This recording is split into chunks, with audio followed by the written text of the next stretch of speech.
Hi hello friends, welcome to PUC exam preparation channel. ವಿಷಯ ಅರ್ಥಶಾಸ್ತ್ರ, ಅರ್ಧವಾರ್ಷಿಕ ಪ್ರಶ್ನೆ ಮತ್ತು ಕೀ ಆನ್ಸರ್ಗಳನ್ನು ನೋಡೋಣ. ಹಾಗೆಯೇ ನಮ್ಮ ಟೆಲಿಗ್ರಾಮ್ ಚಾನಲಲ್ಲಿ PDF ಕೊಟ್ಟಿರ್ತೇವೆ. ನಮ್ಮ ಟೆಲಿಗ್ರಾಮ್ ಚಾನಲ್ ಡಿಸ್ಕ್ರಿಪ್ಷನ್ ಬಾಕ್ಸಲ್ಲಿ ಲಿಂಕ್ ಇರುತ್ತೆ, ಎಲ್ಲರೂ ಜಾಯ್ನ್ ಆಗಿ ಅಂತ ಹೇಳುತ್ತಾ ವಿಡಿಯೋವನ್ನು ಪ್ರಾರಂಭ ಮಾಡೋಣ. ರೋಮನ್ ಅಂಕಿ ಆಯ್. ಸರಿಯಾದ ಉತ್ತರಗಳನ್ನು ಆರಿಸಿ ಬರೆಯಿರಿ. ಪ್ರತಿಯೊಂದಕ್ಕೂ 1 ಅಂಕ ಮಾತ್ರ. 1ನೇ ಕ್ವಶನ್. ದೃಷ್ಟಿಗುಣ. ಎ ವಸ್ತುನಿಷ್ಠ, ಬಿ ವ್ಯಕ್ತಿನಿಷ್ಠ, ಸಿ ಎ ಮತ್ತು ಬಿ ಎರಡು, ಡಿ ಮೇಲಿನ ಯಾವುದೂ ಇಲ್ಲ. ಕರೆಕ್ಟ್ ಆನ್ಸರ್ ಬಿ ವ್ಯಕ್ತಿನಿಷ್ಠ. 2ನೇ ಕ್ವಶನ್. ಕಾಬ್ ಡಗ್ಲಸ್ನ ಉತ್ಪಾದನಾ ಬಿಂಬಕ. Correct answer C. 3ನೇ ಕ್ವಶನ್.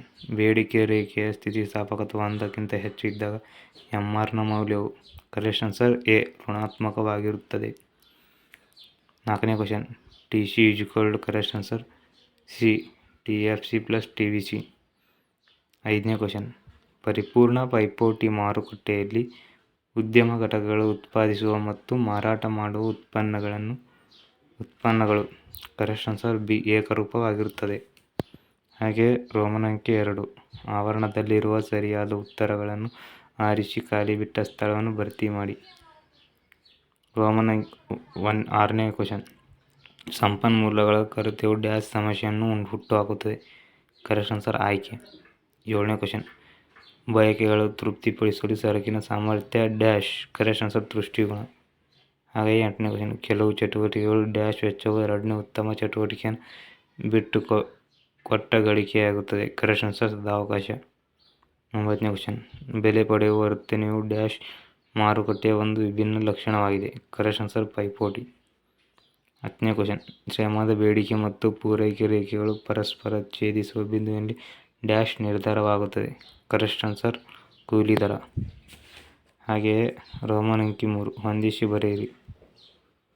11ನೇ ಕ್ವಶನ್. ಎ ಶಿಕ್ಷಕರ ಸೇವೆ, ಬಿ ಸಿ ಸಾಮಾನ್ಯ ಲಾಭ, ಡಿ ಬೆಲೆ ಮಿತಿ, ಇ GDP, ಬಿ ಐ ಬೆಲೆಯ ಮೇಲ್ಮಿತಿ, ಐ ಶೂನ್ಯ ಲಾಭ, ಸಿ ಕೌಶಲ್ಯ. ಎಗೆ ಶಿಕ್ಷಕರ ಸೇವೆ. ಕರೆಕ್ಟ್ ಆನ್ಸರ್ ಕೌಶಲ್ಯ. ಬಿ ಪೈಗೆ TR - TC, ಸಿ ಸಾಮಾನ್ಯ ಲಾಭ, ಶೂನ್ಯ ಲಾಭ. Correct answer. ಡಿ ಬೆಲೆ ಮಿತಿಗೆ ಬೆಲೆಯ ಮೇಲ್ಮಿತಿ. Correct answer. GDPಗೆ ಕರೆಕ್ಟ್ ಆನ್ಸರ್ ಒಟ್ಟು ದೇಶೀಯ ಉತ್ಪನ್ನ. ರೋಮನ್ ಅಂಕಿ 4. ಈ ಕೆಳಗಿನ ಪ್ರಶ್ನೆಗಳಿಗೆ ಒಂದು ಪದ ಅಥವಾ ಒಂದು ವಾಕ್ಯದಲ್ಲಿ ಉತ್ತರಿಸಿ. 12ನೇ ಕ್ವಶನ್. ಆಯ್ಕೆ ಸಮಸ್ಯೆ ಏಕೆ ಉದ್ಭವಿಸುತ್ತದೆ. 13ನೇ ಕ್ವಶನ್. MRS ಅನ್ನು ವಿಸ್ತರಿಸಿ. 14ನೇ ಕ್ವಶನ್. ಸರಾಸರಿ ಆದಾಯವನ್ನು ಲೆಕ್ಕಾಚಾರ ಮಾಡುವ ಸೂತ್ರವನ್ನು ಬರೆಯಿರಿ. 15ನೇ ಕ್ವಶನ್. ಮಾರುಕಟ್ಟೆ ಸಮತೋಲನವನ್ನು ವ್ಯಾಖ್ಯಾನಿಸಿ. 16ನೇ ಕ್ವಶನ್. ಆರ್ಥಿಕ ಏಜೆಂಟ್ಗಳೆಂದರೆ ಯಾರು. ಇವೆ 5ಕ್ಕೂ ಆನ್ಸರ್ಗಳನ್ನು ನೋಡೋಣ. ಇವು 5ಕ್ಕೂ ಆನ್ಸರ್ಗಳು ಇಲ್ಲಿವೆ ನೋಡಿ. 12ನೇ ಕ್ವಶನ್ಗೆ ಆನ್ಸರ್. ಸಂಪನ್ಮೂಲಗಳು ಸೀಮಿತವಾಗಿರುವುದರಿಂದ ಮತ್ತು ಮಾನವನ ಬಯಕೆಗಳು ಅಪರಿಮಿತವಾಗುವುದರಿಂದ ಆಯ್ಕೆ ಸಮಸ್ಯೆ ಉದ್ಭವಿಸುತ್ತದೆ. ಹಾಗೆಯೇ 13ನೇ ಕ್ವಶನ್ಗೆ ಆನ್ಸರ್. ಸೀಮಾಂತ ಬದಲಿ ದರ, ಮಾರ್ಜಿನಲ್ ರೇಟ್ ಆಫ್ ಸಬ್ಸ್ಟಿಟ್ಯೂಷನ್. 14ನೇ question. Bracket AR bracket bracket TR bracket Q. 15ನೇ ಕ್ವಶನ್ಗೆ ಆನ್ಸರ್ ನೋಡೋಣ. ಮಾರುಕಟ್ಟೆ ಸಮತೋಲನ ಎಂದರೆ ಬೇಡಿಕೆ ಮತ್ತು ಪೂರೈಕೆ ಸಮಾನವಾಗಿರುವ ಪರಿಸ್ಥಿತಿಯನ್ನು ಮಾರುಕಟ್ಟೆ ಸಮತೋಲನ ಎನ್ನುವರು. ಹಾಗೆಯೇ 16ನೇ ಕ್ವಶನ್. ಆರ್ಥಿಕ ನಿರ್ಧಾರಗಳನ್ನು ತೆಗೆದುಕೊಳ್ಳುವ ವ್ಯಕ್ತಿಗಳು ಅಥವಾ ಸಂಸ್ಥೆಗಳು ತೆಗೆದುಕೊಳ್ಳುತ್ತಾರೆ ಆರ್ಥಿಕ ನಿರ್ಧಾರಗಳು. ಅಂಕಿ 5. ಈ ಕೆಳಗಿನ ಯಾವುದಾದರೂ 6 ಪ್ರಶ್ನೆಗಳಿಗೆ 4 ವಾಕ್ಯಗಳಲ್ಲಿ ಉತ್ತರಿಸಿ. ಪ್ರತಿಯೊಂದಕ್ಕೂ 2 ಅಂಕಗಳು. 17ನೇ ಕ್ವಶನ್. ಒಂದು ಆರ್ಥಿಕತೆಯ ಕೇಂದ್ರೀಯ ಸಮಸ್ಯೆಗಳನ್ನು ತಿಳಿಸಿ. 18ನೇ ಕ್ವಶನ್. ಅನುಭೋಗಿಯ ವರ್ತನೆಯನ್ನು ವಿವರಿಸುವ 2 ವಿಧಾನಗಳನ್ನು ತಿಳಿಸಿ. 19ನೇ ಕ್ವಶನ್. ಬದಲಿ ಸರಕುಗಳೆಂದರೇನು, ಉದಾಹರಣೆ ಕೊಡಿ. 20ನೇ ಕ್ವಶನ್. ದೀರ್ಘಾವಧಿ ವೆಚ್ಚಗಳು ಯಾವುವು. 21ನೇ ಕ್ವಶನ್. ಒಂದು ಉದ್ಯಮ ಘಟಕದ ಪೂರೈಕೆಯನ್ನು ನಿರ್ಧರಿಸುವ 2 ಅಂಶಗಳನ್ನು ತಿಳಿಸಿ. ಹಾಗೆಯೇ ಪ್ರತಿಫಲದ ಪ್ರಮಾಣಗಳ ವಿಧಗಳನ್ನು ತಿಳಿಸಿ.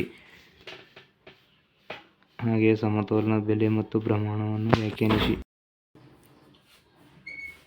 24ನೇ ಕ್ವಶನ್. ಅಧಿಕ ಬೇಡಿಕೆ ಮತ್ತು ಅಧಿಕ ಪೂರೈಕೆಗಳ ನಡುವಿನ ವ್ಯತ್ಯಾಸವನ್ನು ತಿಳಿಸಿ. 25ನೇ ಕ್ವಶನ್. ಬಾಹ್ಯ ವಲಯದಲ್ಲಿನ ವ್ಯಾಪಾರದ 2 ವಿಧಗಳಾಗಿವೆ, ಅವುಗಳನ್ನು ಅರ್ಥ ಬರೆಯಿರಿ. 26ನೇ ಕ್ವಶನ್, 4 ಉತ್ಪಾದನಾಂಗಗಳು ಯಾವುವು? ಅವುಗಳ ಪ್ರತಿಫಲಗಳನ್ನು ತಿಳಿಸಿ. 17ನೇ ಕ್ವಶನ್ಗೆ ಆನ್ಸರ್, ಏನನ್ನು ಉತ್ಪಾದಿಸಬೇಕು, ಹೇಗೆ ಉತ್ಪಾದಿಸಬೇಕು, ಯಾರಿಗಾಗಿ ಉತ್ಪಾದಿಸಬೇಕು. 18ನೇ ಕ್ವಶನ್ಗೆ ಆನ್ಸರ್ ಗೊತ್ತಿದ್ರೆ ಕಮೆಂಟ್ ಮಾಡಿ. ಹಾಗೆ 19ನೇ ಕ್ವಶನ್, ಉದಾಹರಣೆಗಳು ಚಹಾ ಮತ್ತು ಕಾಫಿ.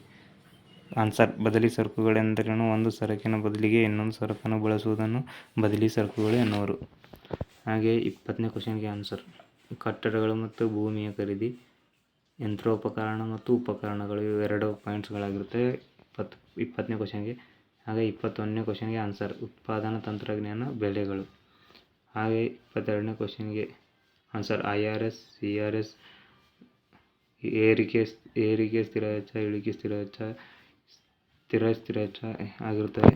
ಹಾಗೆಯೇ 24ನೇ ಕ್ವಶನ್, ಅಧಿಕ ಬೇಡಿಕೆ ಅಧಿಕ ಪೂರೈಕೆ. 23ನೇ ಕ್ವಶನ್ಗೆ ಆನ್ಸರ್, ಸಮತೋಲನ ಬೆಲೆ, ಸಮತೋಲನ ಪ್ರಮಾಣ. ಹಾಗೆ 25ನೇ ಕ್ವಶನ್ಗೆ ಆನ್ಸರ್, ವಸ್ತುಗಳ ವ್ಯಾಪಾರ, ಸೇವೆಗಳ ವ್ಯಾಪಾರ. ಹಾಗೆ 26ನೇ ಕ್ವಶನ್ಗೆ ಆನ್ಸರ್, ಭೂಮಿ ಗೇಣಿ, ಕಾರ್ಮಿಕ ವೇತನ ಅಥವಾ ಕೂಲಿ ವೇತನ ಏನಾದರೂ ಬರೀಬೋದು, ಬಂಡವಾಳ, ಬಡ್ಡಿ, ಸಂಘಟನೆ, ಲಾಭ. ಹಾಗೆಯೇ ರೋಮನ್ ಅಂಕಿ 6, ಈ ಕೆಳಗಿನ ಯಾವುದಾದರೂ ಪ್ರಶ್ನೆಗಳಿಗೆ ಪ್ರತಿಯೊಂದಕ್ಕೂ 12 ಮತ್ತು 12 ವಾಕ್ಯಗಳಲ್ಲಿ ಉತ್ತರಿಸಿ. ಇವು ಸಹಿತ 5 ಅಂಕಗೆ ಆ್ಯನ್ಯುವಲ್ ಮತ್ತು ಪ್ರಿಪರೇಟರಿಗೆ ಬರುವ ಸಾಧ್ಯತೆ ಇರುತ್ತದೆ, ಇವುಗಳನ್ನು ನೋಡ್ಕೊಳ್ಳಿ. ಹಾಗೆ 6 ಅಂಕದ ಪ್ರಶ್ನೆಗಳನ್ನು ಇಳಿಮುಖ ಸೀಮಾಂತ ತುಷ್ಟಿಗುಣ ನಿಯಮದ ಕೋಷ್ಟಕ ಮತ್ತು ರೇಖಾಚಿತ್ರ ಸಹಾಯದಿಂದ ವಿವರಿಸಿ. ಇದು ಸಹ ಇಂಪಾರ್ಟೆಂಟ್ ಆಗಿರುತ್ತದೆ. ವಿವಿಧ ಅಲ್ಪಾವಧಿ ವೆಚ್ಚಗಳು, ಇದು ಸಹ ಇಂಪಾರ್ಟೆಂಟ್ ಆಗಿದೆ. ಮತ್ತು ನ್ಯೂ ಕ್ವಶನ್ಗಳು ಆ್ಯಡ್ ಮಾಡಿರ್ತಾರೆ, ಹಾಗಾಗಿ ಎಲ್ಲವನ್ನು ನೋಡ್ಕೊಳ್ಳಿ ಅಂತ ಹೇಳ್ತಾ ವಿಡಿಯೋನ ಮುಗಿಸ್ತೀನಿ.